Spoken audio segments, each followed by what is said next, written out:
Welcome সবাইকে।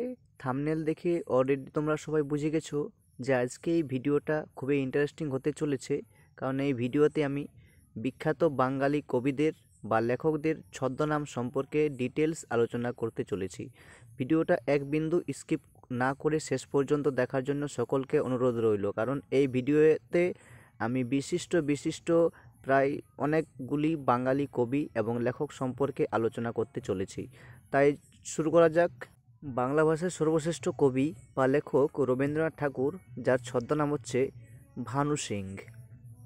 বাংলা ভাষার অন্যতম শ্রেষ্ঠ মুসলিম কবি হল কাজী নজরুল ইসলাম, যার ছদ্মনাম হচ্ছে ব্যাঙাচি। তৃতীয় নাম্বার রয়েছে কালী প্রসন্ন সিং, যার ছদ্মনাম হচ্ছে হুতম পেঁচা।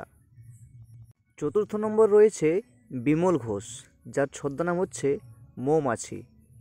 5 নম্বর রয়েছে বলাইচাঁদ মুখোপাধ্যায়, যার ছদ্মনাম হচ্ছে বনফুল। 6 নম্বরে রয়েছে বিনয় ঘোষ, যার ছদ্মনাম হচ্ছে কালো পেঁচা। 7 নম্বরে রয়েছে প্রমথ চৌধুরী, যার ছদ্মনাম হচ্ছে বীরবল। 8ম নম্বরে রয়েছে নিহার রঞ্জন গুপ্ত, যার ছদ্মনাম হচ্ছে বাণভট্ট। বাংলা ভাষার শ্রেষ্ঠ অন্যতম কবি সত্যেন্দ্রনাথ দত্ত, যার ছদ্মনাম হচ্ছে কলমগীর। 10ম নম্বর রয়েছে অচিন্ত্য কুমার সেনগুপ্ত, যার ছদ্মনাম হচ্ছে নিহারিকা দেবী। বাংলা ভাষায় অন্যতম শ্রেষ্ঠ মুসলিম গদ্যকার সৈয়দ মুজতবা আলী, যার ছদ্মনাম হচ্ছে সত্যপীর।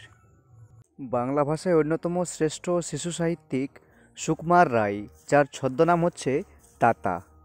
বাংলা ভাষায় অন্যতম শ্রেষ্ঠ ঔপন্যাসিক শরৎচন্দ্র চট্টোপাধ্যায়, যার ছদ্মনাম হল অনিলা দেবী। 14তম নম্বরে রয়েছে সমরেশ বসু, যার ছদ্মনাম হল কালকুট। এবং 15 নম্বরে রয়েছে বিনয় মুখোপাধ্যায়, যার ছদ্মনাম হল যাযাবর।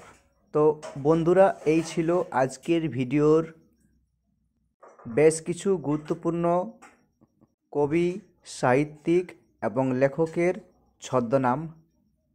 ধন্যবাদ সকলকে ভিডিওটা দেখার জন্য।